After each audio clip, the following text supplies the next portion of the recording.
یا کسی اور مانع ظہور چیز کو چیر کر باہر آتے ہیں۔ تمام چشمے پہاڑ یا زمین کو شک کر کے نکلتے ہیں۔ دن رات کا پردہ چاک چاک کر کے نمودار ہوتا ہے، بارش کے قطرے بادلوں کو۔ تو غرض یہ کہ ہر چیز جو ہے وہ کسی نہ کسی طرح کے انشقاق کے نتیجے میں عدم سے وجود میں آتی ہے۔ حتیٰ کہ زمین اور آسمان بھی پہلے ایک ڈھیر تھے جس کو پھاڑ کر انہیں جدا کیا گیا۔ تو ایک طرح سے آپ دیکھیں کہ ہر چیز نمودار ہو رہی ہے۔ تو اس لحاظ سے اس کا معنی ایک تھوڑا وسیع ہو جاتا ہے کہ ہم اس پروردگار کی پناہ مانگ رہے ہیں، اس رب کی جو کہ رب العالمین ہے، جس نے ہر چیز کو نمودار کیا ہے۔ تو دوسری چیز یہ کہ مخلوقات جتنی بھی ہیں ان کے شر سے پناہ خالق ہی دے سکتا ہے۔ تو نبی صلی اللہ علیہ وسلم کو ہدایت کی گئی ہے کہ وہ اللہ تعالیٰ سے دعا کریں، اس لیے کہ پناہ صرف وہی دے سکتا ہے، اور اس کی توحید پر ایمان کا تقاضا بھی یہی ہے کہ پناہ صرف اسی سے مانگی جائے۔ تو میں اس کی پناہ لیتا ہوں تاکہ وہ آفات کے ہجوم کو چھانٹ کر میرے لیے عافیت پیدا کر دے۔ جتنی بھی آفات اس دنیا میں پیدا ہو سکتی ہیں ان کو چھانٹ کر میرے لیے عافیت پیدا کر دے۔ یہ اصل میں دعا ہے یہاں پہ اللہ تعالیٰ سے۔ اس پہلی آیت میں اگر کوئی چیز کوئی ساتھی ایڈ کرنا چاہیں، کوئی پہلو، تو پلیز ایڈ کریں، یا اس کے کسی اور پہلو کو۔ یہ اصل میں صورتیں اس طرح کی ہیں کہ اس میں بڑی آ، جو ہے وہ اچھا کوئی خطیب ہو تو اس کو بہت اچھے طریقے سے بیان کر سکتا ہے۔ معاذ بھائی، ساتھ بھائی کچھ ایڈ کرنا چاہیں گے؟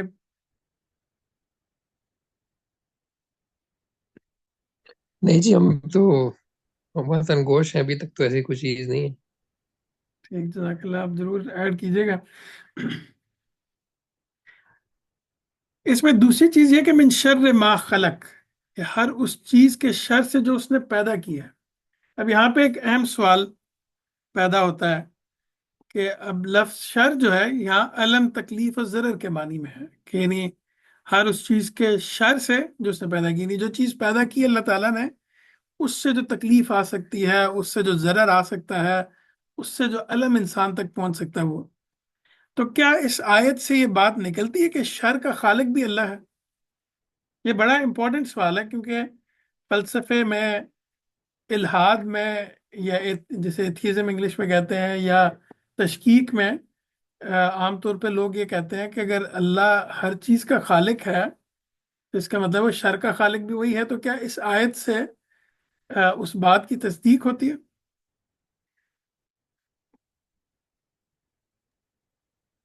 میں جو سمجھوں گا وہی سمجھوں گا کہ اللہ تعالیٰ نے ہر چیز تو بنائی ہے، اور ہر چیز میں کچھ شر بھی ہوگا، کوئی خیر بھی ہوگی، ہم، اور شر و خیر کا کوئی نہ کوئی تکوینی پہلو ہوگا جو اللہ تعالیٰ نے رکھا ہوگا۔ تو ہم، میں سمجھتا ہوں کہ چیزیں اللہ نے بنائی ہیں یقیناً، اور وہ کس طرح سے لوگوں پر اثر ہوتی ہیں وہ بھی اللہ نے ڈیفائن کیا ہے، صحیح، اتنا مجھے۔ ٹھیک سر بھائی، کوئی اور ساتھی؟ معاذ بھائی آپ نے میوٹ کیا۔ جی، میرا یہ خیال ہے کہ اس میں جو اس کو ریلیٹیولی کیا ہم دیکھ سکتے ہیں، کیونکہ یہ انسان سے متعلق بات ہو رہی ہے، ہم، اور انسان چونکہ اس کو ارادہ اور اختیار دیا گیا ہے، تو کوئی بھی ایسی مخلوق کہ جس کے پاس ارادہ ہے کہ وہ صحیح اور غلط میں چوائس کرے، تو اب یہ طے کرنا پڑے گا کہ اس کی چوائس کے نتیجے میں، مطلب وہ چوائس ٹھیک کر رہا ہے یا غلط کر رہا ہے۔ تو ہم، انسان سے متعلق جب اشیاء اور آپشنز یا ڈسیزنس کی بات ہوگی، تو وہاں پہ خیر اور شر کے تصورات آ جائیں گے۔ ہم، اور مثال کے طور پہ اگر ہم کہتے ہیں کہ ہم اگر شیطان کی کسی وسوسے کو دیکھ لیں کہ کیا وہ ایسی چیز ہے جو اللہ نے تخلیق کی ہے، تو اب سوال ہوگا شیطان کو بھی تو اللہ نے آزادی دی ہے ہم، یہ وسوسہ پیدا کرنے کی، تو ہم، وہ تو بالکل شر ہوگا کیونکہ اس نے اپنے فری ول سے وہ وسوسہ تخلیق کیا ہے۔ ہم، لیکن اگر یہی بات ہم کسی پتھر کے بارے میں کریں، تو آئی تھنک کہ وہاں پہ چونکہ فری ول موجود نہیں ہے، پتھر کو میں نے اٹھا کے پھینکا ہے، ہم، تو کیا پتھر کو اللہ نے تخلیق کیا ہے، صحیح ہے، لیکن کیا میرے اس ارادے کو کہ میں اٹھا کے آپ کے سر پہ مار دوں، یہ بھی اللہ نے تخلیق کیا ہے؟ میرا ہم، خیال ہے اس کو فری کے ساتھ چلانا پڑے گا، شر کے تصور کو، جب اشیاء کے ضمن میں بات۔ انٹرسٹنگ معاذ بھائی، کوئی اور ساتھی اس میں ایڈ کرنا چاہیں گے کچھ؟ کہ جو معاذ بھائی نے بھی کہا ہے کہ کیونکہ کانٹیکس یہاں پہ انسان کا ہے، تو یہاں پہ کیا صرف کانٹیکس انسان اور جنوں کا ہی ہے جو شر پیدا کر سکتے ہیں، یا جیسے کوئی سپوز سانپ ہے یا ہوں کوئی ہوں چیز جو کو نقصان پہنچا سکتی ہے یہ ان میں بھی یہی پوچھنا کا تھا معاذ بھائی سے. معاذ بھائی آپ نے چونکہ لفظ یوز کیا، کیا اس معنی میں ہے کہ یہاں پہ جو یہ کہا جا رہا ہے کہ ہر اس چیز کے شر سے جو اس نے پیدا کی، تو کیا یہاں اس سے مراد صرف انسان ہے آپ کی نظر میں؟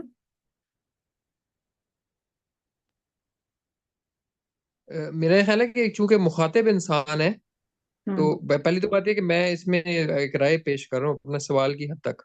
ہوں کوئی میں علمی رائے نہیں دے رہا، لیکن میں یہ کہہ رہا ہوں کہ چونکہ یہاں پہ مخاطب انسان ہے، اور ایک ایسا انسان ہے جو ارادہ اور اختیار رکھتا ہے، اور وہ اس حوالے سے چیزوں کے ساتھ انٹریکٹ بھی کرتا ہے.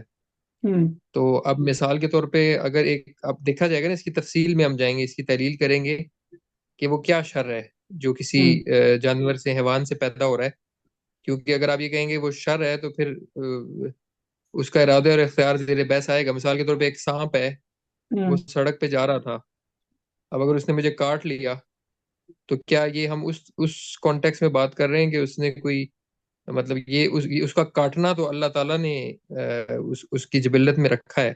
جی تو اب بھی دیکھنا پڑے گا کہ اگر اس نے مجھے کاٹ لیا اور یہ شر تھا، تو یہ کہنا کہ یہ شر خدا نے تخلیق نہیں کیا، یہ زیر بحث آئے گا نا. ہاں کیونکہ اس کو کاٹنے کی جبلت تو خدا نے دی ہے، تو اب میں بالکل. اس سے پناہ مانگ رہا ہوں. یہ مطلب اس کانٹیکس میں دیکھنا پڑے. جی بالکل.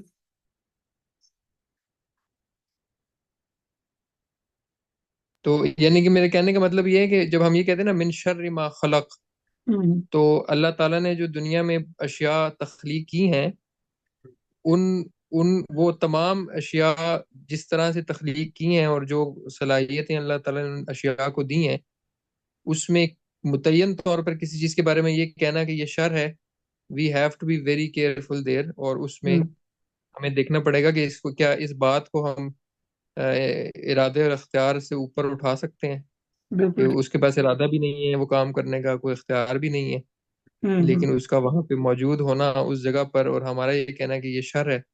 اور پھر اس پہ یہ سوال جو آپ نے اٹھایا اس آیت کے ذمن میں کہ کیا پھر اس کو اللہ نے تخلیق کیا ہے، تو میں ہوں اس پورے کانٹیکٹ میں بات کر رہا ہوں. اگر آپ مطلب یہ کہیں کہ شر کا ایک معنی یہ ہے کہ کوئی بھی نیگیٹو چیز جو اپنے نتیجے کے لحاظ سے انسان کے لیے ہو سکتی ہے، مطلب ہم اس کی نیت اور ارادے کو زیر بحث نہیں لائیں گے، لیکن اس چیز کے استعمال میں چونکہ یہ دونوں پہلو ہیں، یہ چھری کاٹ بھی سکتی ہے اور چھری نفع بھی دے سکتی ہے. دفعہ بھی دے تو یہ سکتے چھری کا شر ہے کہ وہ کاٹتی ہے، تو یہ ہیں. ایک میکینیکل چیز ہو جائے گی. مطلب اس کے بارے میں یہ سوال پیدا نہیں ہوگا کہ اب کیا یہ اس کا یہ کاٹنا اللہ نے تخلیق کیا. ہم کہیں گے بالکل تخلیق کیا ہے، ہوں چھری کو اللہ نے کاٹنے کے لیے بنایا ہے. لیکن جب ہم اس ضمن میں بات کریں گے کہ شر، کیا چھری کا کاٹنا کیا یہ خدا کی تخلیق ہے، تو بالکل ہے. ہوں لیکن اگر میں اس چھری سے کسی کا گلا کاٹ دوں، تو یہ کیا خدا کی تخلیق ہے؟ یہاں پہ پھر فری ویل آ جائے. ہاں صحیح بات. صحیح. اب یہاں میں ایک چیز اور بھی پوچھنا چاہوں گا، کیونکہ بہرحال انسان دنیا میں جب آیا ہے تو وہ اس کو ایک ڈفرینٹ امتحان سے گزرنا ہے، اور ہوں اس میں ہو سکتا ہے کبھی اس کو خیر کا سامنا ہو اور کبھی شر کا سامنا ہو. تو بالکل. actually اللہ نے شر اور خیر دونوں رکھے ہیں ہر چیز کے اندر، اور ہوں جس کا انسان کو سامنا کرنا ہوتا ہے اور اس پہ اس کا ریئیکشن وہ آبزرو کیا جائے گا، اور اس کے لیے وہ اکاؤنٹیبل ہوگا. تو بالکل. جس طرح سے ٹیچر جو ہے وہ ملٹیپل چوائس کوشچن دیتا ہے نا، کبھی ایک ہوں یا ٹرو اور فالس دیتا ہے، تو ٹرو بھی وہ دیتا ہے، فالس بھی وہ دیتا ہے، لیکن انسان کو ٹرو چوز کرنا ہوتا ہے. ٹو چوز کرنا. میں کہتا اس میں دو دو پہلوؤں سے میں آگے ایسا کرتا ہوں کہ جو ایکسپلینیشن یہاں پہ مولانا اسلائی نے، مولانا مودودی نے، استاذ نے لکھی ہے، وہ رکھتا ہوں آپ کے سامنے. اس کو ہم مزید پھر ڈسکس کر لیتے ہیں، اس سے کیا چیز سمجھ آتی ہے. پھر میرا خیال ہے زیادہ بہتر، مجھے بھی سمجھنے میں آسانی رہے گی کہ اللہ تعالیٰ نے اس آیت میں اگر آپ دیکھیں تو شر کو پیدا کرنے کی نسبت اللہ تعالیٰ کی طرف نہیں کی گئی. یعنی یہاں پہ یہ نہیں کیا کہ یہ نہیں کہا کہ ہر اس شر سے جو اس نے پیدا کیا، بلکہ یہ کہا کہ ہر اس چیز کے شر سے جو اس نے پیدا کی ہے. یعنی کہ چیزوں کو پیدا کرنے کی نسبت اللہ کی طرف ہے، لیکن شر کی نسبت مخلوقات کی طرف کی گئی. پہلی چیز تو یہاں پہ یہ بالکل واضح ہے آیت سے کہ اللہ تعالیٰ نے تو چیزیں پیدا کی ہیں، تو لیکن کیا جو چیزیں آگے سے شر پیدا کرتی ہیں اس کی نسبت اللہ کی طرف نہیں ہے، یہ اس آیت سے نہیں نکلتی ہے بات۔ اللہ تعالیٰ نے کسی مخلوق کو اس طرح کے کسی شر کے لیے پیدا نہیں کیا ہے۔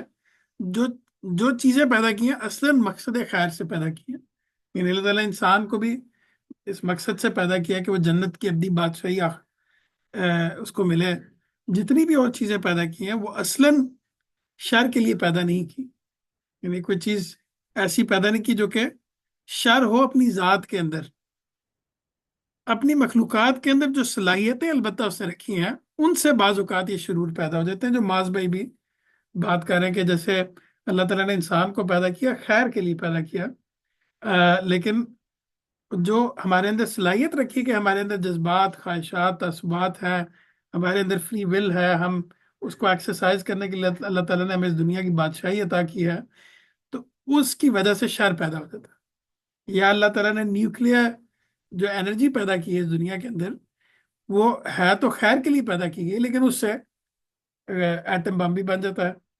چھری ہے یا جو یہ آلات ہیں یہ خیر کے لیے پیدا کیے گئے ہیں، لیکن ان کے استعمال سے آپ نیگیٹو چیزیں بھی کر سکتے ہیں۔ تو بارش اس دنیا کے لیے سراسر رحمت ہے، لیکن اللہ تعالیٰ چاہتا ہے تو اس کو عذاب بھی بنا دیتا ہے۔ اب یہ جو چیزیں ہیں دنیا میں، باقی چیزیں جو ہیں، یہ اس امتحان کا تقاضا ہے کہ جن میں اللہ تعالیٰ بارش ہے تو خیر کے لیے سراسر رحمت ہے، لیکن اللہ تعالیٰ اس کے اندر کی صلاحیت کو استعمال کر کے اس کو بڑھا دیتے ہیں تھوڑا۔ جیسے آج کل محی الدین بھائی جہاں پہ ہیں فلوریڈا میں، وہاں پہ بالکل یہ صورتحال کچھ دن پہلے بنی کہ وہی جو چیز جو ہوائیں خیر کا باعث ہے اس دنیا میں، آکسیجن ہم اس کے بدولت لیتے ہیں، وہ آؤٹ آف کنٹرول کر دی گئی تاکہ ان سے وہ ایک امتحان پیش نظر ہو۔ اسی طرح خود انسان اپنی بے خبری اور سوء استعمال سے ایک چیز کو جو اصلاً نافع ہے مضر بنا لیتا ہے، یعنی کہ کچھ کھانے کی اشیاء اس طرح کی جو اصلاً بینیفیشل ہیں، لیکن انسان اپنی بے خبری کی وجہ سے یا سوء استعمال، برے استعمال کی وجہ سے ان کو مضر بنا لیتا ہے اپنے لیے۔ تو اشیاء کے ان برے پہلوؤں سے اپنے کو محفوظ رکھنے کا صحیح طریقہ یہ کہ آدمی خدا ہی سے استعاذہ کرے، یعنی اللہ ہی سے پناہ مانگے ان تمام چیزوں کی۔ وہ بہرحال اپنی مخلوق پر غالب ہے اور ان کے ایسے شرور کو بھی جانتا ہے جنہیں ہم جانتے ہیں، اور ایسے شرور سے بھی واقف ہے جنہیں ہم نہیں جانتے۔ یعنی کچھ چیزیں ایسی ہیں جن کو بظاہر جن کا جو شر کا پہلو ہمیں نظر آ رہا ہوتا ہے، اور کچھ چیزیں ایسی جن کے شر کا پہلو ہمیں نظر نہیں آ رہا ہوتا، تو ہمیں چاہیے کہ ہم اللہ ہی سے پناہ مانگیں دونوں چیزوں کی۔ اب اس میں ایک اور پہلو یہ بھی ہے کہ نہ ان اشیاء میں سے کسی چیز کو مؤثر بذات سمجھ کر ان کی دہائی دینی شروع کر دینی چاہیے، جیسا کہ مشرک قومیں کرتی ہیں۔ یعنی مثال کے طور پہ انہوں نے یہ دیکھا کہ جو ہوا ہے وہ بہت تیز ہے، تو انہوں نے اس کو خدا بنا لیا۔ سانپ کو دیکھا تو اس کو خدا بنا لیا۔ تو بجائے اس کے کہ ہم یہ سمجھیں کہ وہ خود مؤثر بذات ہیں یا خود اپنے اذن سے نقصان پہنچا سکتی ہیں اور ہم ان کو خدا بنا لیں، مشرک قوموں کی طرح یہ نہیں کرنا ہم نے، اور نہ خدا کے سوا کسی غور سے کتب کو پکارنا شروع کر دے کہ وہ آخر آ کر خدا کی پکڑ سے اس کو بچائیں گے۔ یعنی ہر حال میں ہماری پناہ جو ہے وہ اللہ ہی کی ذات ہونی چاہیے، کیونکہ وہی ہے جو کہ ان تمام آفات سے، چیزوں کے شرور سے، جو چیزوں کے اندر سے صادر ہوتا ہے، ان سے بچا سکتا ہے۔ تو اس کا یہ مطلب نہیں ہے کہ ہم نے جو جائز تدابیر ہیں وہ اختیار نہیں کرنی، اسباب اختیار نہیں کرنے، یعنی وہ تو اختیار کرنے ہیں، وہ ہم پہ فرض ہے کہ ہم اختیار کریں۔ مثلا کسی بیماری میں ڈاکٹر سے رجوع کرنا، تو یہ چیز اس کے منافی نہیں ہے، بشرطے کہ عقیدہ یہ رکھا جائے کہ طبیب حقیقی تو صرف اللہ ہی ہے نا، یعنی کہ اس دوائی میں جو اثر ہوگا وہ اللہ ہی ڈالے گا۔ دوائی وہ میری اس بیماری کے لیے ٹھیک ہے یہ بھی اللہ ہی متعین کریں گے، میرا صحیح ڈائگنوزس ہو وہ بھی اللہ تعالیٰ ہی اس کے امکان پیدا کریں گے، صحیح ڈاکٹر مجھے ملے وہ بھی اللہ ہی پیدا کرے گا امکان۔ تو ان تمام سٹیپس میں اگر اللہ تعالیٰ کے پیش نظر یہ ہو کہ میری بیماری ختم ہو جائے گی، تو وہ یہ تمام سٹیپس ٹھیک ہو جائیں گے اور مجھے شفا مل جائے گی۔ اور بعض اوقات اگر اللہ کے پیش نظر امتحان ہو تو وہ شفا نہیں ملے گی، تو اگر وہ شفا نہ دے تو کسی دوسری طاقت کے بس میں نہیں کہ وہ کسی معمولی سے معمولی بیماری سے بھی نجات دلا سکے۔ اب اس روشنی میں ہم ڈسکس کر لیتے ہیں کہ یا اس سے اتفاق ہے، اختلاف ہے، کچھ سوال ہے اس میں تو وہ بھی ہم کر سکتے ہیں۔